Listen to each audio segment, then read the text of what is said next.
universo se fez.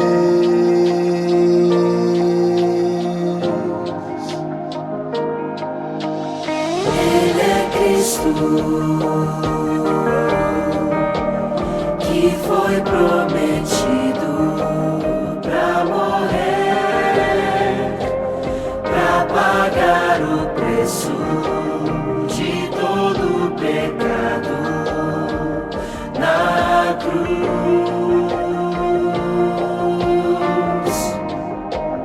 Ele é o caminho,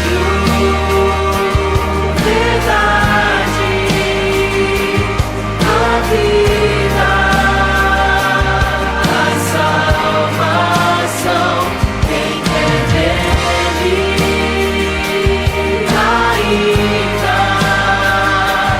que morra viverá.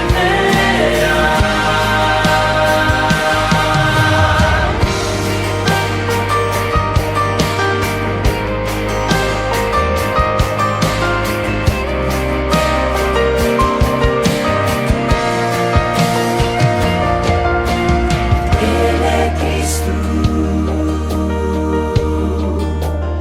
que foi prometido pra morrer, pra pagar o preço de todo o pecado na cruz.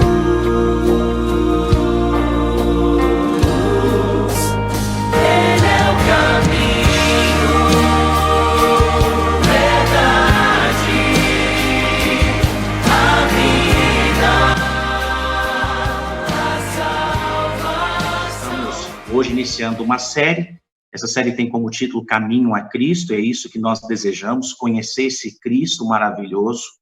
E através das suas doutrinas, através dos seus ensinamentos, através da sua vida, trazer para o tempo que nós estamos vivendo, né? E perceber o quanto que esses ensinos, eles são atuais, na verdade, eles são eternos. E o quanto que eles são relevantes para o dia de hoje. O nosso convidado é o pastor Josanã Alves. Ele hoje lidera uma área muito bonita da nossa igreja, na área de mordomia cristã, da fidelidade cristã. Ele tem uma linda caminhada com Jesus, nasceu na Paraíba, passou pela cidade de Afogado, Santa Cruz do Capibaribe, na Central de Petrolina, e por 3 áreas administrativas da nossa igreja ali no Nordeste. Pela própria Missão Nordeste, a União Leste, e agora, então, depois, né, a União Nordeste na sua nova fase. E hoje nós estamos aqui. Então, pastor, mais uma vez, eu vou aproveitar. Bom dia, né? Me conta aí um pouquinho como é que você está sendo essa experiência de morar aqui em Brasília.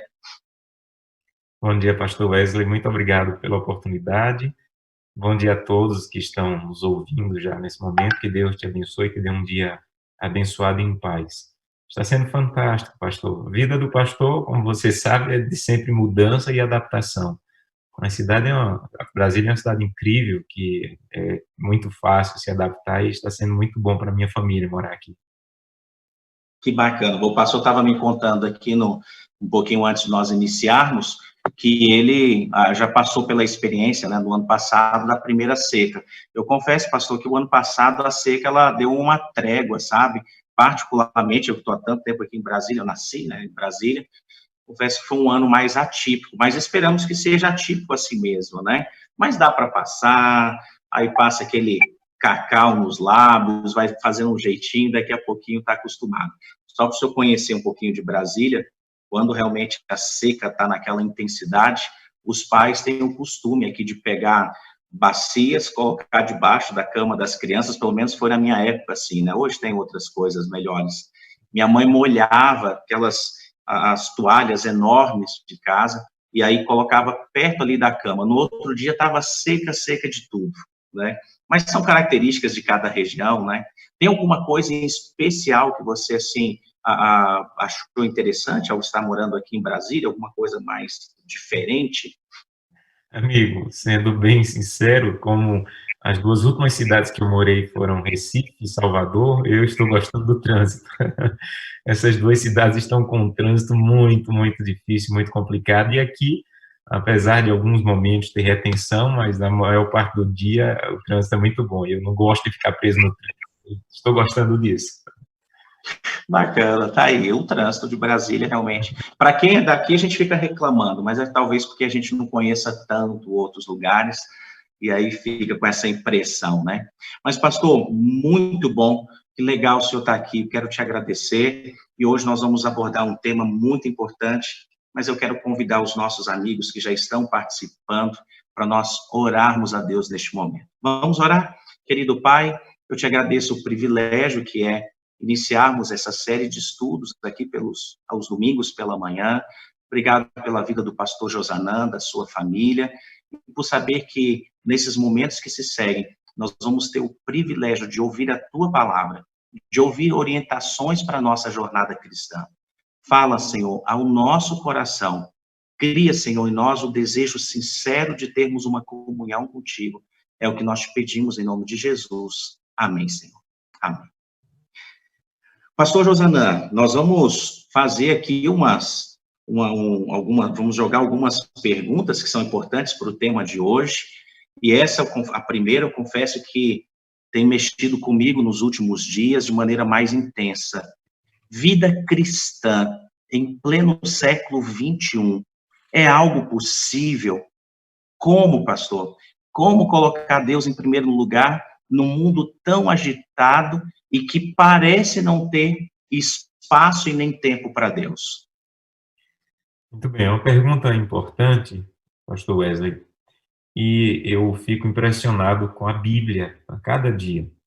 Quando Jesus estava se despedindo dos discípulos, eu imagino que ele pensou nos séculos seguintes e que talvez essa pergunta fosse feita.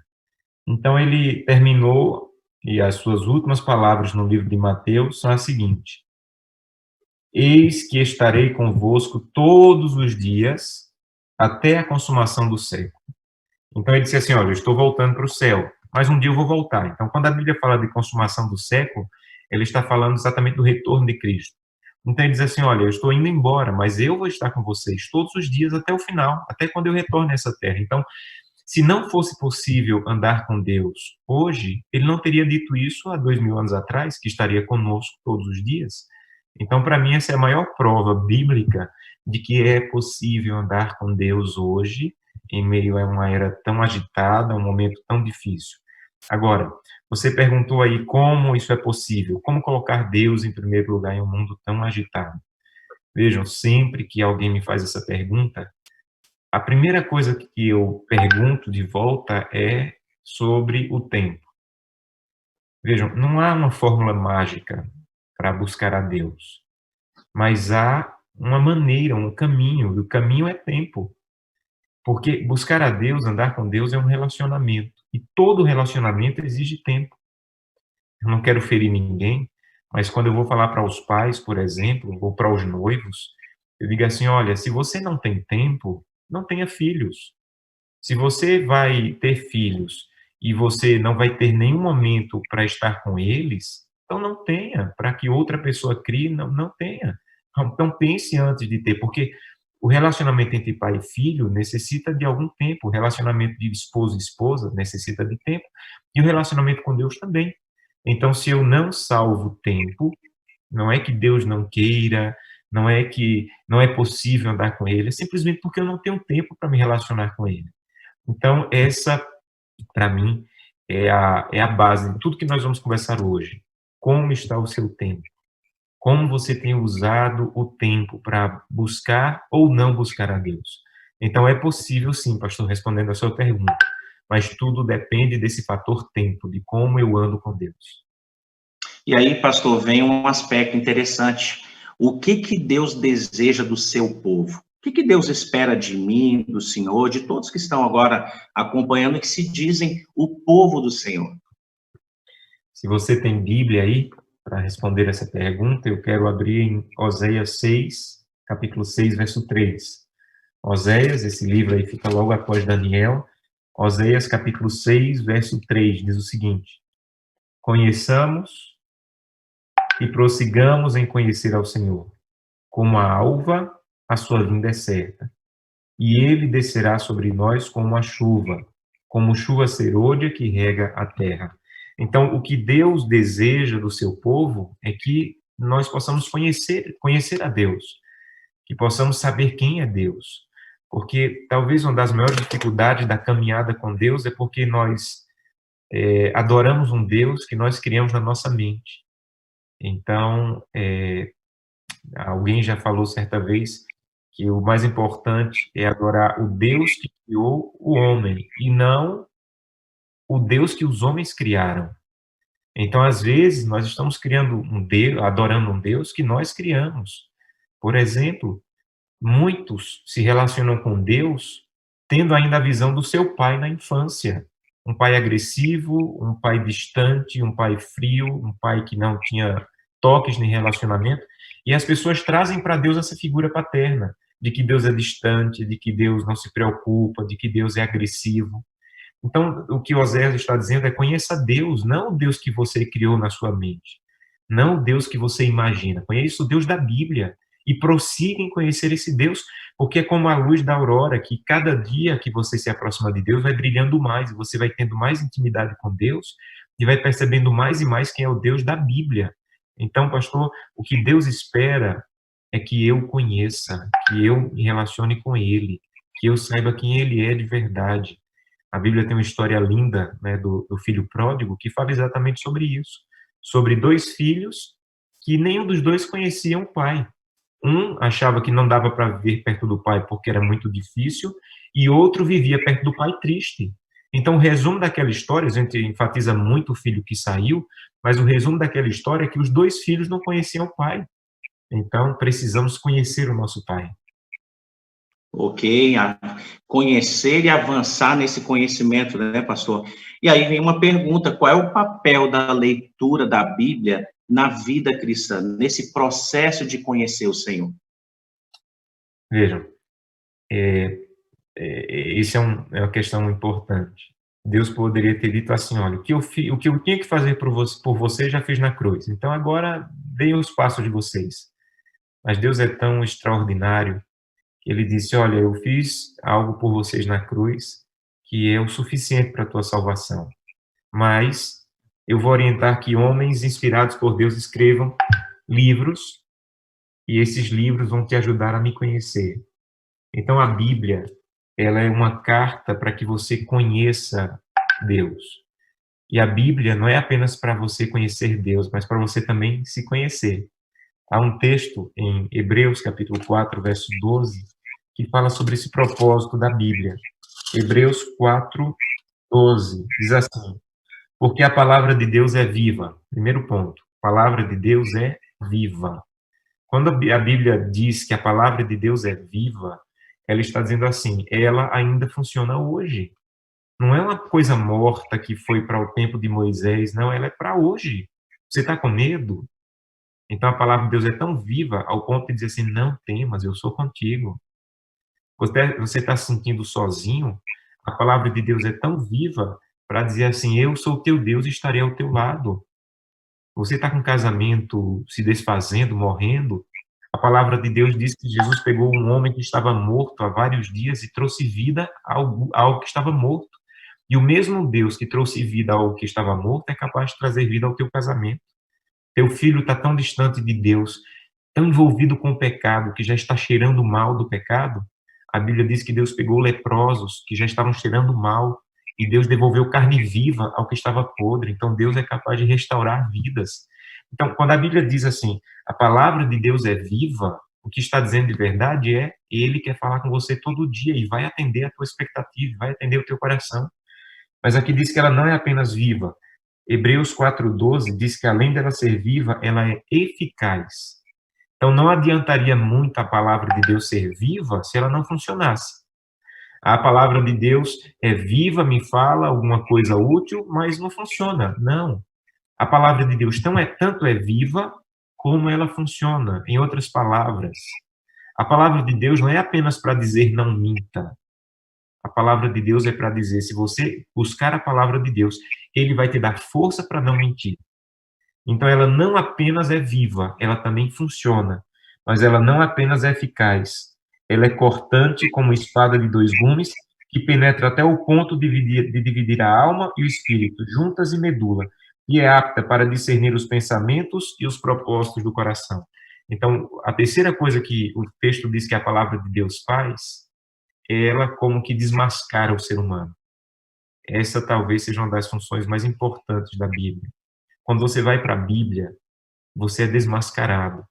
Você pode até enganar o esposo, pode enganar a esposa, você pode enganar o filho, pode enganar o pastor, mas quando você vai para a Bíblia diz assim, você é assim, ó.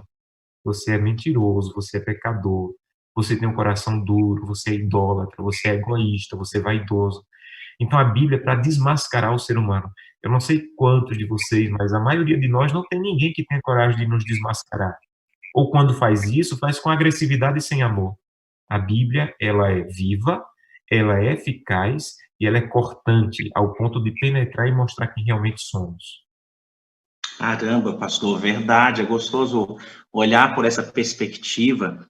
Agora, eu fico pensando o seguinte, lá no passado, as pessoas não tinham, talvez ali no período da 1500, 1600 e os anos subsequentes, as pessoas não tinham acesso à Bíblia, né? Hoje, nós temos acesso num único celular, você pode ter todas as traduções, você pode ter acesso aos textos na língua original, e aí vem uma questão que, já que o nosso objetivo é trazer para os dias de hoje, que funciona da seguinte forma: adianta ler a Bíblia e não praticar?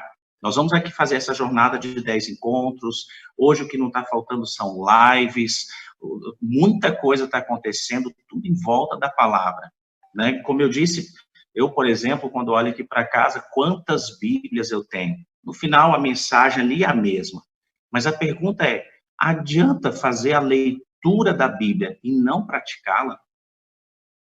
Jesus um dia contou uma parábola falando sobre isso, uma parábola linda que está em Mateus capítulo 7. Se você puder abrir aí sua Bíblia, Mateus capítulo 7, nós vamos ler aí a partir do verso 24. Veja, essa parábola era para responder uma pergunta como essa, pastor Wesley. E Jesus disse assim, todo aquele que ouve as minhas palavras e as pratica, será comparado a um homem prudente que edificou a casa sobre a rocha. Caiu a chuva, transbordaram os rios, sopraram os ventos, deram com ímpeto contra aquela casa, mas ela não caiu, porque foi edificada sobre a rocha. E todo aquele que ouve as minhas palavras e não as pratica, será comparado a um homem insensato que edificou a sua casa sobre a areia. Caiu a chuva, transbordaram os rios, sopraram os ventos, deram com ímpeto sobre aquela casa, e ela desabou, e foi grande a ruína. Essa parábola, ela não é escrita para quem não crê na Bíblia. Então, Jesus não está falando para quem não crê na Bíblia. Jesus não está falando para alguém que diz que a Bíblia é apenas uma literatura qualquer, ou que Deus não existe. Essa parábola está falando para duas pessoas. E as duas pessoas, elas ouvem a palavra. Verso 24 diz, todo aquele que ouve, e o verso 26 de todo aquele que ouve. Então, aqui está falando de duas pessoas, e as duas têm uma coisa em comum, as duas ouvem.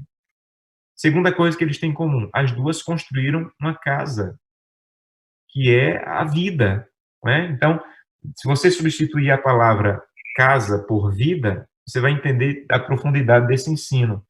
Por exemplo, todo aquele, pois, que ouve as minhas palavras e a pratica, será comparado a um homem que edificou sua vida sobre a rocha. O outro é aquele que ouviu a palavra, mas ele edificou sua vida sobre a areia. Então, a pergunta a ser respondida é, o que é edificar sobre a rocha e edificar sobre a areia? É ler a Bíblia? Não, porque os dois leem. É ouvir a palavra de Deus? Não, porque os dois ouvem. A diferença de um e de outro é um pratica e outro não pratica. Então, a grande questão é, você pode ouvir, você pode ler, mas se você não pratica, você está edificando. Ok, eu estou edificando, mas você está edificando sobre a areia. Edificar sobre a rocha é dizer, Santo Deus, eu não quero apenas ouvir, eu quero praticar, eu quero viver. E talvez, pastor Wesley, seja a grande dificuldade dos não cristãos.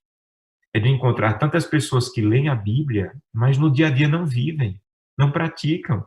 E eles dizem assim, olha, mas... E Paulo chega a dizer isso, né? Mas Eu que não sou crente, parece que vivo de maneira mais digna do que vocês que são crentes. Por quê? Porque não pratica. A Bíblia é o livro mais lido, mais vendido do mundo, mas talvez seja um livro menos praticado, menos vivido.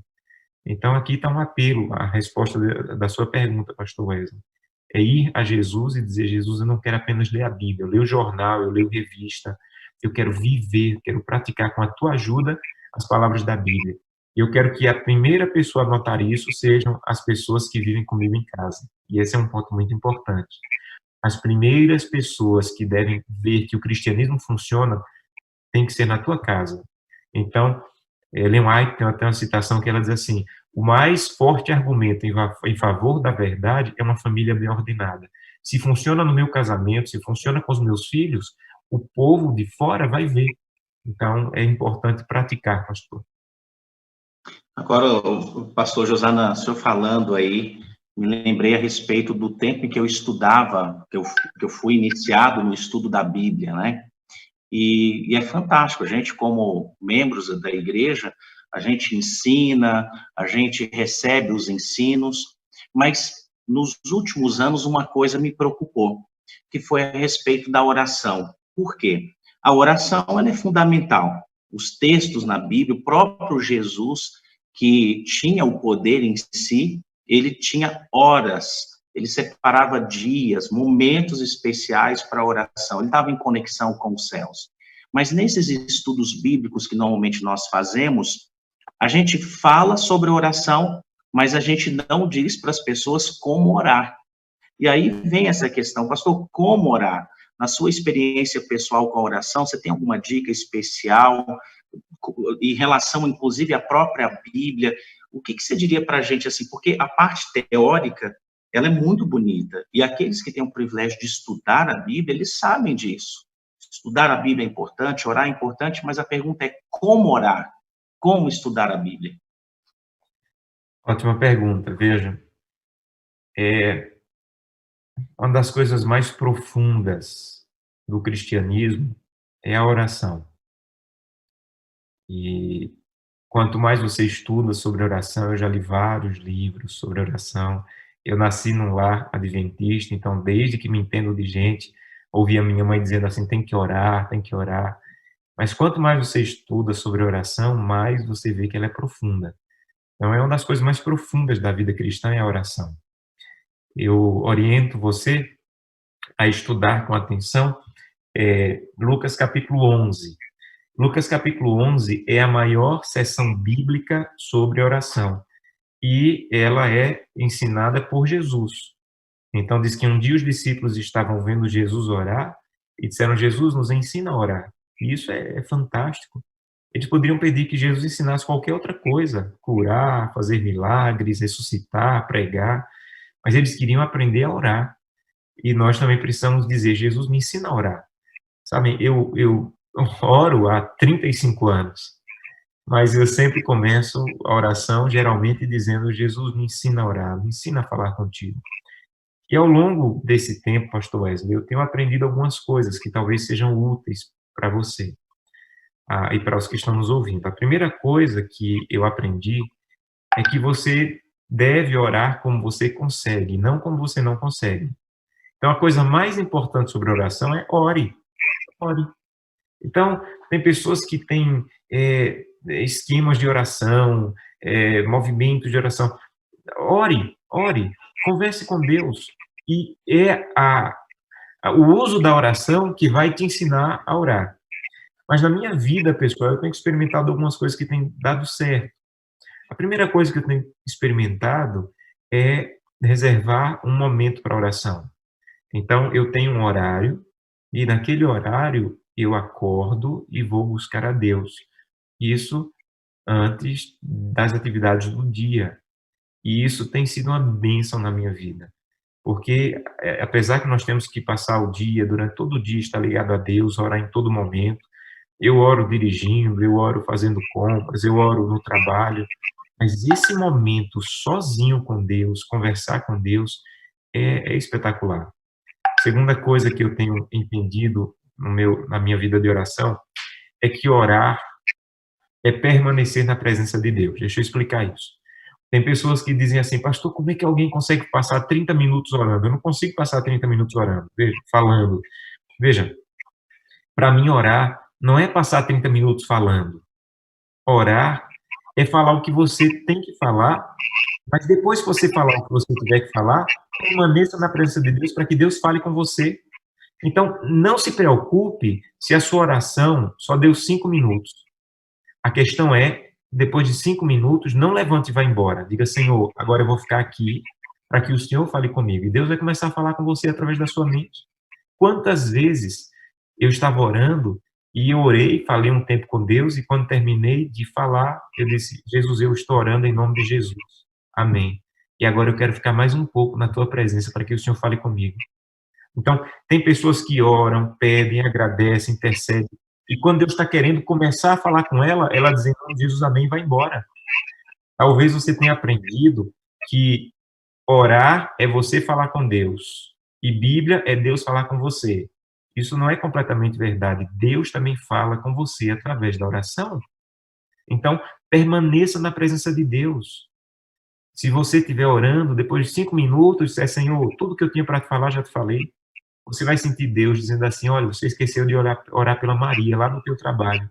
Aí você vai dizer, ô Senhor, muito obrigado, a Maria me pediu oração, Senhor, eu esquecendo, obrigado por me lembrar. Senhor, ajuda Maria. E a sua oração não vai ser mais só 5 minutos. Quantas vezes eu estava orando, e no final eu disse, Senhor, agora fala comigo. E Deus disse assim, olha, você magoou sua esposa. E eu não tinha nem percebido que tinha magoado minha esposa.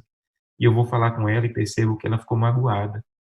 E não foi porque eu sou um homem esperto, não. É porque Deus me avisou no momento de oração. Então, orar não é apenas falar, falar, falar, falar. Orar é permanecer na presença de Deus para que Deus fale também com você através da tua mente. E a outra coisa que eu aprendi sobre a oração, que tem sido muito, muito útil na minha vida, eu tenho uma mente muito dispersa, talvez parecida com a mente de alguns de vocês.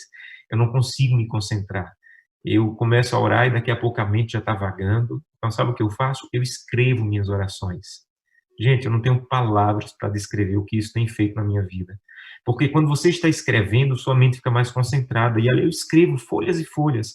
Senhor, muito obrigado. E o que eu iria pensar, eu escrevo. E aí eu consigo me concentrar. Isso tem me ajudado, pastor Wesley, muito na minha vida de oração. Olha aí, que bacana, pastor. Muitos já tinham ouvido falar de pessoas que gostam de escrever as orações, mas por outros motivos até.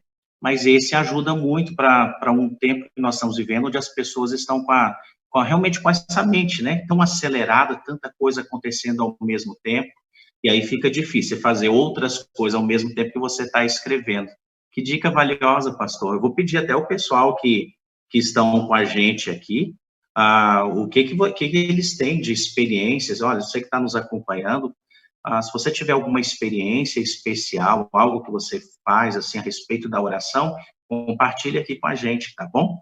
Bom, nosso estudo Caminho a Cristo, ele vai trazer esses temas relevantes para a vida cristã, justamente moldado nesse tempo que nós estamos. E aí vem, pastor, um aspecto interessante da vida cristã também. Muitos estão estão vivenciando um conflito na vida espiritual. Tentam fazer o que diz a palavra, buscam uma vida de oração, mas não estão conseguindo. Né? Seja pela falta de tempo, pela falta de hábito, pelo desinteresse. E aí eu gostaria que o senhor nos deixasse aqui de uma maneira muito especial o que fazer, né? Afinal de contas, nós vamos, quando a gente vai nesse estudo da Bíblia mais aprofundado, a gente vai descobrindo coisas. O senhor destacou lá em Hebreus capítulo 4, tem momentos que a Bíblia, ela nos deixa numa situação que ou eu faço aquilo, ou então eu não posso avançar em outras bênçãos que o Senhor tem para a gente. E aí fica esse desafio. Quantas vezes, mesmo eu como pastor, e imagino que o Senhor e os amigos que estão conosco, nos sentimos assim, Senhor, o que eu faço, né?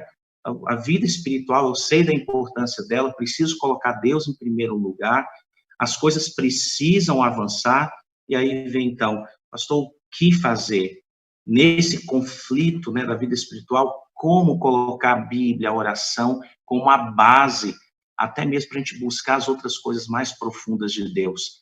Fala, por favor, em nome de Jesus ao nosso coração. Muito bem, pastor. Eu agradeço a oportunidade de compartilhar, de estar com vocês nesse momento. Estou vendo aqui uma mensagem da Luzinete, dizendo que faz isso há vários anos, né, que lê a Bíblia, que escreve as orações, e ela está dizendo que é uma bênção, que é uma bênção. E ela está dizendo assim, que Deus lê tudinho, e é isso mesmo, Deus lê tudo que você escreve, tudo que você pensa. Pastor, respondendo à sua pergunta, eu também preciso compartilhar com vocês uma experiência que tenho vivido em relação à leitura da Bíblia, ao estudo da Bíblia. Há vários anos, eu leio a Bíblia um capítulo por dia. Quando termino de ler a Bíblia, eu pego um caderno, como esse aqui, ó, um caderno comum, e eu escrevo nesse caderno 3 coisas. A primeira coisa que eu escrevo é o que eu entendi. E isso é uma coisa importantíssima. Não adianta você ler 10 capítulos e não entender nada. Então eu escrevo o que foi que eu entendi daquilo que eu li. E segunda coisa que eu escrevo é a aplicação para a minha vida. O que é que aquilo que eu li quer falar ao meu coração? Então essa é a parte mais importante da leitura da Bíblia, amigos. O que é que aquilo que você leu quer falar com você naquele dia? Por exemplo, você lê a história de Davi e Golias, você não pode fechar a Bíblia e ir embora. Você tem que dizer, Senhor, eu sou esse Davi aqui, estou enfrentando um Golias no meu trabalho. E diz que se eu não for trabalhar no sábado, eu perco o emprego. Ele é um gigante, eu sou um Golias, mas eu acabei de ler que o Senhor pode ajudar Davi pequenininho a vencer gigantes. Então me ajuda a vencer esse problema. Então não pode ser a história de Davi, tem que ser a sua história, da sua vida, das suas necessidades. Esse aqui já é o 6º caderno que eu escrevo, e eu não tenho palavras para descrever o que essa maneira de estudar a Bíblia tem feito no meu coração, na minha vida. É você escrever primeiro o que você entendeu. E se você não entendeu, vá pesquisar. Tem gente que diz assim, lê uma parte da Bíblia e diz assim, isso aqui é mistério. Gente, não há mistério, a Bíblia é mal estudada. Então você tem que estudar até você descobrir o que isso aqui quer falar comigo. Segunda coisa que eu escrevo é o que isso que eu li fala ao meu coração, o que Deus está querendo falar comigo hoje. E a terceira coisa que eu escrevo é exatamente o que eu falei, uma oração. Eu vou escrevendo uma oração, falando com Deus, o que Ele falou comigo naquele dia. E, gente, isso é espetacular. Então, eu desafio você, pega um caderno, lê um capítulo por dia e escreve o que você entendeu, aplicação para a tua vida, e termina escrevendo uma oração. E você vai ver o poder que isso vai ter para a tua vida espiritual. Agora, pastor, terminando com uma reflexão, uma mensagem, vejam, eu tenho pensado muito sobre isso, porque nós fazemos uma certa confusão na vida cristã sobre o que é religião e o que é denominação. Se o IBGE bater na sua porta e perguntasse qual é a sua religião, se você é adventista, você vai dizer, sou adventista. Se o IBGE perguntar qual é a sua denominação, você vai dizer, sou adventista, já lhe disse. Porque na nossa mente, religião e denominação é a mesma coisa. Eu sou católico, eu sou assembleísta, eu sou batista, eu sou adventista. Mas na visão bíblica, religião e denominação são coisas diferentes. A palavra religião, ela vem de uma palavra em latim que significa religar a Deus. Então, religião é o ato de Deus religar o homem que estava perdido a ele de volta. Isso é religião. É religar-se a Deus, porque pelo pecado nós somos desligados, separados de Deus.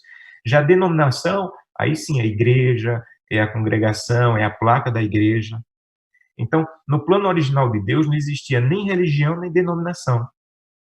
No plano original de Deus, no Éden, não precisava de religião, porque o homem já vivia com Deus, já estava ligado a Deus, não estava separado pelo pecado. E não existia erros, não existiam doutrinas diferentes, era só a verdade, então não precisava de denominação, era o povo de Deus ali, que era a família de Adão. Então o plano de Deus é que não existisse nem religião, nem denominação. Mas com a entrada do pecado, a primeira coisa que o pecado fez foi nos separar de Deus. E vocês lembram que a Bíblia diz em Gênesis que o homem ficou com vergonha de Deus. Deus foi procurá-lo e o homem ficou com vergonha porque estava separado de Deus. Estava distante de Deus. E agora, amigos, Deus cria uma coisa. Primeira coisa que Deus cria, a religião. A religião foi a primeira coisa que Deus criou depois da queda do homem, que é a possibilidade de um homem que está separado pelo pecado voltar-se a religar-se a Deus. Então, quando Deus diz, por exemplo, em Gênesis, capítulo 3, verso 15, Gênesis, capítulo 3, quando você lê aí, ó, verso 15, não, vamos ler o verso 9 e 10 primeiro. E chamou o Senhor Deus ao homem e lhe perguntou, onde estás? E ele respondeu, ouvi a tua voz no jardim e porque estava nu tive medo e me escondi. Então, a primeira coisa que aconteceu, o homem teve medo porque agora estava desligado de Deus. E Deus, verso 15, diz que iria pôr inimizade entre ele e a mulher, entre a sua descendência e o seu descendente, este ferirá a cabeça e ele ferirá o calcanhar. E verso 21 diz que fez o Senhor Deus vestimentas de peles para Adão, sua mulher, e os vestiu. Então, primeira providência de Deus. Como é que eu posso religar novamente o homem? E a única maneira de religar era pela morte do cordeiro, para que o homem pudesse entender que Deus tinha um método de religar. E aí o mundo continuou. Adão teve os seus filhos e os seus netos e os seus bisnetos. E chegou um momento na Bíblia, você lembra, em Gênesis 5, 24, que um dos descendentes de Adão é descrito assim.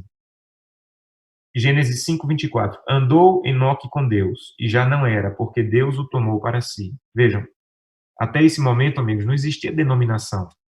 Se você perguntasse, Enoque, qual é a tua denominação? Qual é a placa da tua igreja? Ele ia dizer assim, não tenho denominação, não sei o que é denominação. Mas se você perguntasse, Enoque, qual é a sua religião? Aí ele ia dizer assim, a minha religião é andar com Deus. Andar com Deus era a religião de Enoque. Chegou um outro descendente, Gênesis 6, verso 9. Eis a história de Noé. Noé era justo e íntegro entre os seus contemporâneos. Noé andava com Deus. Noé, qual é a tua denominação? Não sei o que é denominação. Ah, e qual é a tua religião? Ah, minha religião, eu sei. Minha religião é andar com Deus. Então, deixa eu dizer uma coisa muito importante para você. Muitos têm denominação, mas muitos que têm denominação não têm religião. E a religião precede a denominação. Muitas pessoas que têm denominação irão se perder. Isso está lá em Mateus. Nem todo que me diz Senhor, Senhor entrará no reino dos céus. E muitos vão dizer naquele dia, mas Senhor, eu pregava, eu curava, eu expulsava demônios, eu fazia tudo na igreja. E ele vai dizer assim, não vos conheço. Em outras palavras, você tinha denominação, mas não tinha religião. Então, amigos, eu tenho denominação, eu pertenço à Igreja Adventista do Sétimo Dia. Mas uma coisa que eu entendi, que antes da denominação, eu preciso ter uma religação com Deus.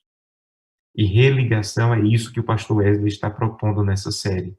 Caminhar com Deus, andar com Deus, começar o dia na presença de Deus, não sair para o trabalho sem estudar a palavra, não começar o dia sem orar, não deixar a família sair de casa sem fazer o culto familiar. Então você deveria dizer assim, eu tenho minha denominação, eu faço parte da Igreja Adventista do Sétimo Dia, mas a grande garantia da minha salvação não é a placa da minha igreja, é a minha religação com Jesus Cristo. É andar com Deus que garante que eu estou caminhando de maneira firme e correta à salvação e a Jesus Cristo. Então, eu quero fazer um convite a vocês em nome da autoridade bíblica. Em nome da autoridade bíblica. Qual é a sua religião? Você tem religião? Eu vou dizer qual é a minha religião. Minha religião é acordar às 5 horas da manhã e antes de olhar o WhatsApp, antes de olhar Facebook, antes de olhar notícias, é conversar com Deus. E quando eu converso com Deus, eu oro, abro meu coração para Ele, algumas vezes eu choro, e depois eu vou para a Bíblia. E quando eu vou para a Bíblia, eu ouço Deus falar comigo, como eu ouvi Ele falar comigo hoje, porque eu li o Salmo 90. E Deus falou comigo hoje bem cedinho, estava escuro ainda, mas Deus me disse assim, Josanã, aprenda a contar os seus dias com sabedoria. Comece a entender que eu estou no teu dia a dia querendo tomar conta da sua vida. Deus me disse, eu sou eterno, Josanã. As montanhas são passageiras, mas eu sou eterno. E eu quero fazer você eterno também quando eu voltar a essa terra. E Deus me disse hoje de manhã que Ele pode me ensinar a contar os meus dias, que Ele pode me fazer com que eu me volte completamente ao Senhor, que Ele pode me saciar a cada manhã, como fez hoje, e que Ele pode alegrar os meus dias. Num dia tão incerto, de tanto medo, de tanto pavor, Deus me disse hoje, se eu estiver na tua vida, Josana, eu posso te alegrar. Capítulo 90 de Salmo, verso 15. Eu posso te alegrar todos os dias. Gente, essa é a minha religião. Minha religião é aprender a andar com Deus. Aí quando eu termino de ler a Bíblia e de orar, aí eu chamo minha família. Aí eu faço um culto com os meus filhos. E eu estou ensinando os meus filhos a fazer o mesmo, a estudar a Bíblia sozinhos, a ter um caderno, eles têm um caderno que eles desenham o que entenderam. Porque criança também tem percepção espiritual. Às vezes nós achamos que criança não tem. A percepção espiritual da criança é mais profunda do que a dos adultos. Então ajuda teu filho não apenas a ler a Bíblia, mas a entender o que ele leu. Sabe? Ellen White tem uma citação que ela diz que ela tinha medo de passar a noite ou ficar hospedada em uma casa que não tinha culto familiar. Imagina. Ela disse assim, eu temo ficar hospedada em uma casa que não tem culto familiar. E ela disse, eu só teria coragem de me hospedar nessa casa se fosse para ajudar essa família a começar o culto. Porque, meus amigos, uma casa que não tem religião, ela pode ter denominação, ela pode ter cargos na igreja, ela pode ter funções na igreja, mas se ela não tem religião, ela está fadada ao fracasso. Então, meu convite para vocês hoje é: diga abertamente para você mesmo qual é a sua religião, como é o teu andar com Deus, quanto tempo você passa orando, quanto tempo você passa estudando a Bíblia, quanto tempo você passa compartilhando o amor de Jesus para outras pessoas, quanto tempo você passa com tua família adorando a Deus. Isso é andar com Deus, isso é religião. E se você tiver religião sólida, você vai ter uma denominação segura. Você vai descobrir a verdade, você não vai ser enganado. Mesmo que alguém se levante, mesmo dentro da igreja, falando em verdades, porque você tem religião, você vai estar firme na denominação. A grande tragédia é que nós temos uma igreja cheia de pessoas com coração vazio. Outro dia eu ouvi um pastor dizendo, eu não fico incomodado de a igreja estar vazia na quarta-feira à noite. O que me incomoda, ele disse, é ver a igreja cheia no sábado de manhã, mas de pessoas vazias de Deus. E isso também dói meu coração. Então, a grande questão que essa pandemia talvez esteja nos ajudando a entender é: precisamos de Deus em casa. A igreja está fechada, mas o céu não está. O acesso aos bancos da igreja está fechado, mas o acesso ao trono de Deus não está. Então, qual é a tua religião? Que Deus te abençoe, que você tenha uma religião sólida, em nome de Jesus. Amém, amém. Poxa, pastor Josana, não poderíamos começar melhor essa série, melhor do que nós começamos aqui com essas temáticas e com essas orientações, e o principal, com experiências práticas do que o senhor tem vivido. Há uns 5, 6 dias atrás, nessa semana, um texto extraído do livro Grande Conflito, página 463, me chamou muita atenção. Diz assim: para toda pessoa verdadeiramente convertida, a relação com Deus e com as coisas eternas será o grande objetivo da vida. Vou repetir para os amigos aqui. Para toda pessoa verdadeiramente convertida, a relação com Deus e com as coisas eternas serão o grande objetivo da vida. E, queridos, é esse o objetivo aí desses nossos encontros, e deve ser da nossa jornada cristã, da nossa religião, né? De termos como objetivo central essa relação com Deus, saber mais sobre Ele, saber um pouco mais sobre a gente para podermos colocar nas mãos dele e Ele fazer essa mudança, essa transformação.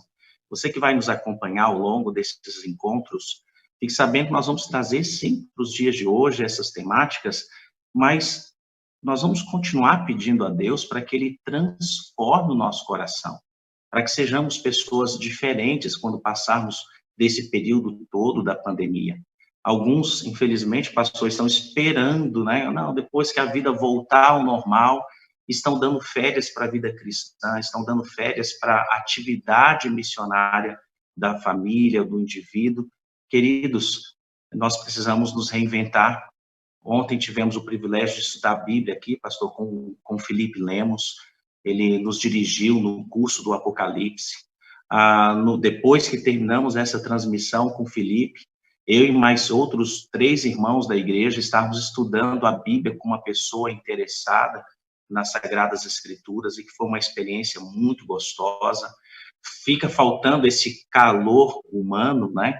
Mas é só uma questão temporária, mas o contato, o falar da palavra de Deus esteve ali.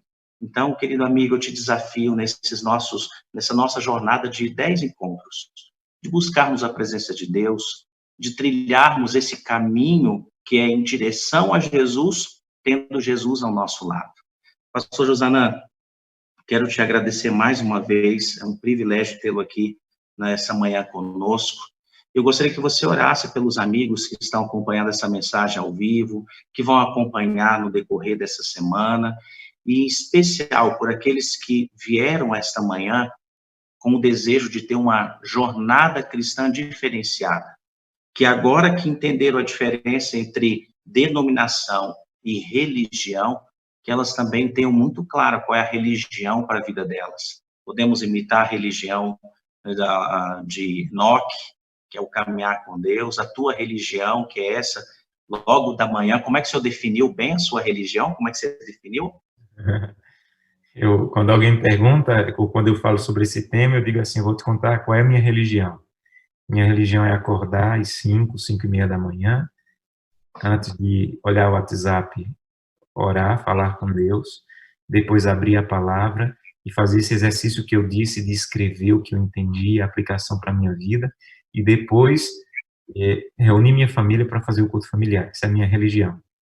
E ao final do dia, reunir novamente a família para terminar o dia com o culto. Essa é a minha religião, pastor. Amém, amém. Louvado seja o Senhor.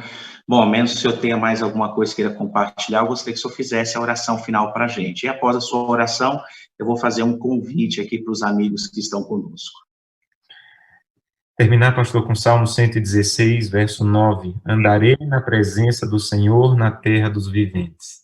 Eu acho esse texto incrível, porque, para mim, ele está dizendo o seguinte: tem gente que está passando pela vida, né? Está vivendo aí, passando pela vida com medo, com pavor, com angústia. Agora, se você está andando com Deus, você é que está vivendo de verdade. Então, quem está vivendo de verdade nesses dias, não é quem está passando os dias, é quem está andando com Deus. Andando com Deus. Uma coisa que essa pandemia também me ajudou a enxergar, pastor Wesley, e cada um dos amigos que estão ouvindo nesse momento, assistindo, é que se você colocou a segurança no dinheiro, o dinheiro nessa hora não vale nada, porque até presidentes de bancos estão morrendo dessa doença. Não adianta, todo o dinheiro não serviu de nada. A fama não está servindo, a autoridade não está servindo, o cargo não está servindo. Agora, andar com Deus sim está servindo. Andar com Deus está dando força, sobriedade, esperança, perspectiva, tirando o medo, tirando o pavor. Por isso que eu acho tão bonito esse salmo. Eu vou andar na presença de Deus. Enquanto outros só estão vivendo, passando pela vida, eu estou andando com o Senhor. Então, andarei na presença do Senhor, na terra dos que estão só vivendo, só passando, e eu vou estar andando com o Senhor. Vamos orar. Querido eterno Deus, muito obrigado pela oportunidade de falar hoje com pessoas que decidiram reservar esse tempo para ouvir a Tua palavra. Abençoa o pastor Wesley, dá sabedoria a ele, para que na condução dessas séries as pessoas descubram a maravilha e a prática de como andar com Deus. Toma a vida dele em Tuas mãos, a sua família também, assim como de cada pessoa que está assistindo nesse momento ou que irá assistir esse vídeo ao longo da sua vida. Eu que te peço em nome de Jesus. Amém. Amém. Pastor Josanã, mais uma vez, louvado seja o nome do Senhor, pelo que o Senhor acabou de nos apresentar. Obrigado pelo seu testemunho pessoal. Fica aí o convite para os amigos, para colocarmos em prática ao longo dessa semana. E aproveitando esse momento aqui, eu convido vocês para 2 atividades boas para o dia de hoje ainda. Tem muita coisa boa para acontecer, tem gente fazendo muitos trabalhos legais, mas eu quero te convidar para 2. Hoje, às 18 horas, o pastor Pedro Brumana passou 5 anos no campo missionário, fora aqui do nosso país. Ele vai iniciar uma série de estudos chamado Essa série se chama A Busca. E ele vai trazer justamente temas empolgantes da palavra de Deus. Hoje, por exemplo, ele vai falar sobre o relato do dilúvio em várias culturas. Puxa vida, o que essas outras culturas falam do dilúvio e o que isso nos mostra, nos comprova a respeito desse episódio? Ele tem 2 convidados especiais, o Dr. Rui Camargo e o Dr. Rui Vieira. Eles vão falar um pouquinho mais sobre o criacionismo, vão falar sobre aspectos da criação e o que isso tem a ver com a nossa jornada hoje. Na sequência, às 19h30, um amigo que eu e o pastor Josanã temos em comum, o pastor Wagner Rodrigo, ele vai nos trazer uma mensagem da palavra de Deus poderosa. Ele vai falar como ter fé em tempo de crise. Então, você é o nosso convidado. Tudo aqui pelo YouTube, Adventistas Águas Claras DF. Pastor Josanã, muito obrigado. Um excelente dia, uma boa semana para o senhor e para a sua família. Obrigado, pastor Wesley. Um bom dia, uma feliz semana para você e para todos os que estão assistindo. Boa semana, gente. Que Deus abençoe a todos.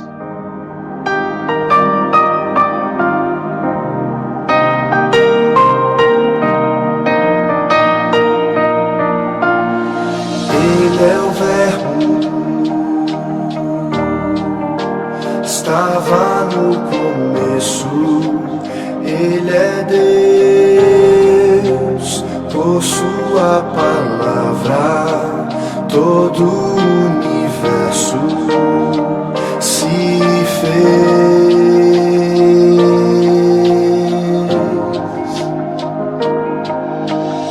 Ele é Cristo, que foi prometido pra morrer, pra pagar o preço